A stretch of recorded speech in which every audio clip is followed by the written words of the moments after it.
Hey guys, it's Alex, and today I'm here with a book review for The Great Alone by Kristin Hannah. This is an adult historical fiction novel centered around Lenny, a 13-year-old girl whose parents decide to move to the bush in Alaska. She learns how to fend for herself, both in the wild and at home, as her father's abuse gets worse and worse in the Alaskan wilderness. This is a very hyped book on BookTube, and I think just in general, Kristin Hannah is a very hyped author. This was my first foray into Kristin Hannah's work, and I plan to read more of her books, but this book in particular I only gave 3 stars. I read this for the Literary Alliance book club over on Facebook, which I will link down below. I really wanted to fall in love with this book, the way so many other people have, but honestly, it was 3 stars, and it was kind of a rough 3 stars as well. I genuinely thought about giving it 2 stars, and it just kind of barely wasn't there for me. 3 stars is almost a bit of a generous rating because there wasn't all that much that I enjoyed about this book.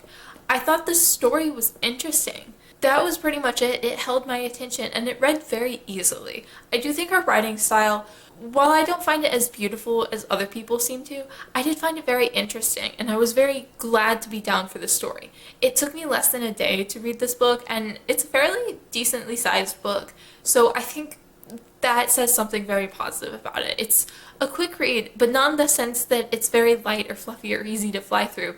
It's just enjoyable to sit down and get through in big chunks. It makes it easy to read for hours at a time. So that is very positive for me. Because I enjoy books that don't feel like a chore to read. I enjoy books that are just easy, where you sit down and you're happy to get through it.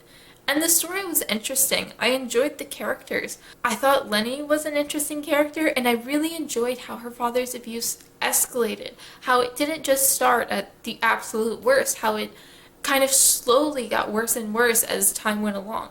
I thought that was a very interesting and important element because often in stories about abusive relationships, it kind of seems like the abuse just jumps from like 0 to 80 or 100 real quick.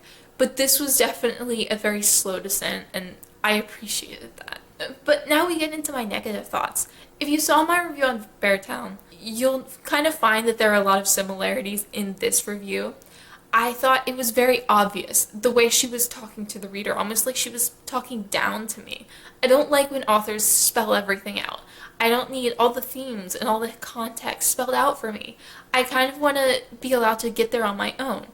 It's like if there is A plus B equals C in a story, I don't want both of those sides of the equation. I want one so I can extrapolate the rest for myself. Just give me A plus B and I can come to the conclusion of C on my own.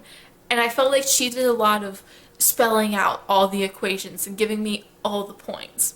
It would be things like, instead of saying she couldn't help, it would say she couldn't help because she was a child and children don't have the resources of adults. And it's like, okay, that's a fair point, like, that's not inaccurate, but I don't need all that information. I can come to that conclusion on my own through the context that you've given me.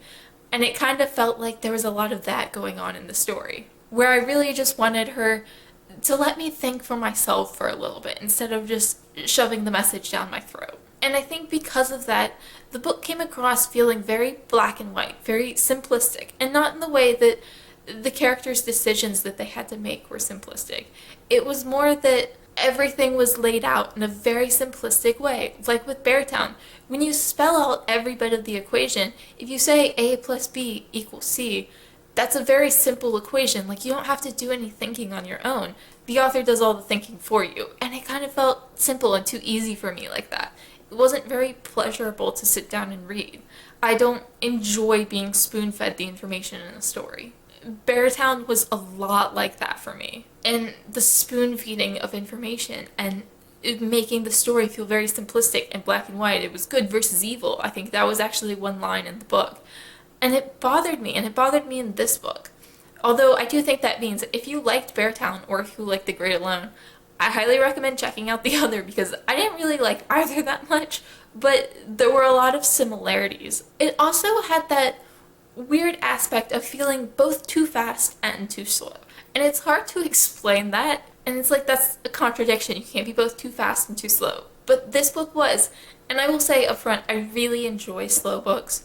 So if this book had just been too slow, I probably would have loved that. Like, yes, please be as slow as possible. Like, I want nothing to happen for the first 400 pages.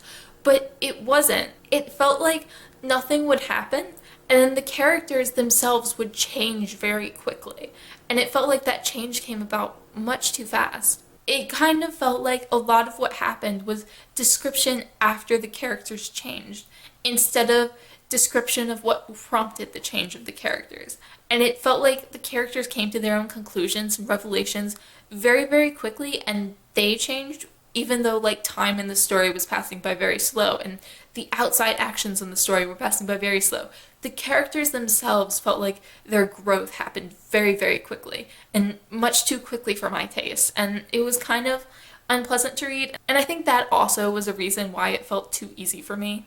When character growth happens very quickly, it feels like what prompted it was too easy. It feels like the book is making it too easy for the characters in a way. Even if like all the bad things that happened in this book are going on, it's too easy in terms of story development. And I didn't enjoy that. And then my last major point before I get into like a couple of the small points that bothered me was the unhealthy relationship.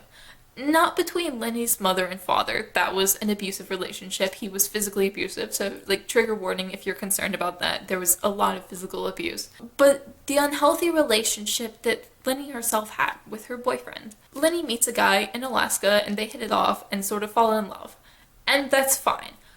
But it was a very unhealthy relationship, and I genuinely thought for the longest time that it was intentional. I thought it was very interesting that Kristin Hanna was using these two unhealthy relationships as parallels, Lenny's abusive parents and her own unhealthy affection towards this boy.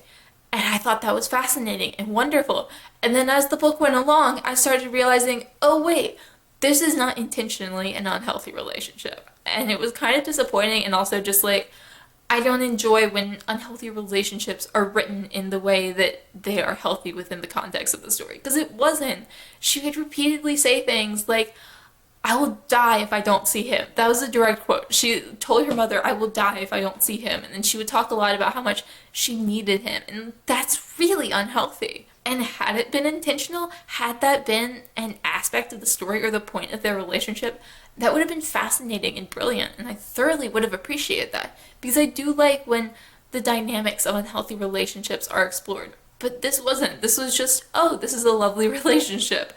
And I think that was like the final straw where I was like, does this deserve 2 stars? Because I hate when unhealthy relationships are portrayed as healthy. It's awful. But I did wind up giving it 3 stars, even despite that, because it kept me entertained and it held my attention. And at the end of the day, if a story can do that, it's not that bad for me. Now on to my last like couple of small points that are not quite as major.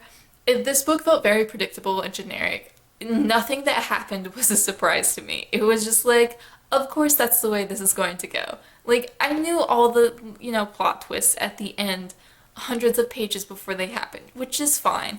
Like, normally that's not something that bothers me too much.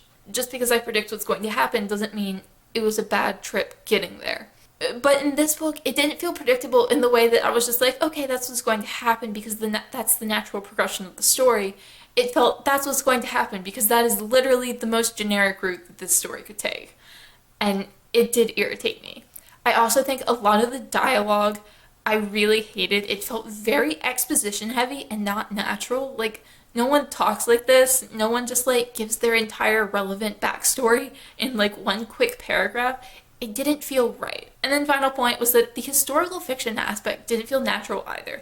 I've read some brilliant historical fiction that really puts you in the atmosphere of the time. And this book didn't do that for me. It felt like she was referencing a bunch of famous events that happened at the time. Famous events that literally I, who knew nothing about the 70s, have heard of and could like be like, oh yes, that's part of the time. Instead of actually making it feel like the 70s. It didn't feel like the 70s for me. It just, I kept forgetting that this was historical fiction until she would be like, oh yes, and you remember Patty Hearst, right? That happened not too long ago. And it felt lazy and like a cheap way to make this a historical fiction novel. But again, the story was interesting enough, so I gave it 3 stars. If you like Beartown, I recommend picking this up. And if you like this, I recommend Beartown because for me, my issues were very similar on a lot of points. But this was definitely not the book for me. And I'm very disappointed because it sounded like it could have been the book for me. Much like with Beartown, I really wanted to love this and give this 5 stars, but I just didn't. Let me know down below if you've read The Great Alone and what you thought of it if you have. And as always, thank you guys so much for watching, and I will see y'all again soon.